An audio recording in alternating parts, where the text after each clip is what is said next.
நம்ம தமிழ்நாட்டுக்கு வந்து எவ்வளவு நாளாச்சு. எல்லாம் நல்லா படிக்கணும்னு நான் ஆசைப்பட்டேன்னு அந்த மாதிரி எல்லாம் மாறி இருக்கான்னு பள்ளிக்கூடத்துல போய் பாப்போம்னு. அட மதிய உணவு தான் நான் கொண்டு வந்தேன்னு. இங்க பிள்ளைங்க காலையிலே சாப்பிடுதுன்னு. சாப்பாடு எப்படி இருந்துச்சுன்னு? எல்லாமே நல்லா இருந்துச்சு தாத்தா, சூப்பரா இருந்துச்சு. இப்பெல்லாம் எங்க பள்ளிக்கூடத்துல காலையிலேயே சாப்பாடு போட சொல்லிருக்காங்க தாத்தா. நாங்கெல்லாம் நல்லா சாப்பிடுறோம். ஐயா, நீங்க வந்தது ரொம்ப சந்தோஷம். இப்பெல்லாம் அரசு பள்ளிக்கு வர மாணவர்களோட எண்ணிக்கை ரொம்பவே ஜாஸ்தியா இருக்கு ஐயா.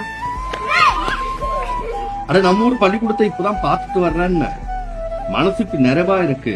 பிள்ளைங்க சந்தோஷமா படிச்சு விளையாடிட்டு ஆரோக்கியமா இருக்குதுன்னு. பாப்பா வாமான்னு. ஐயா, எப்படி இருக்கீங்க?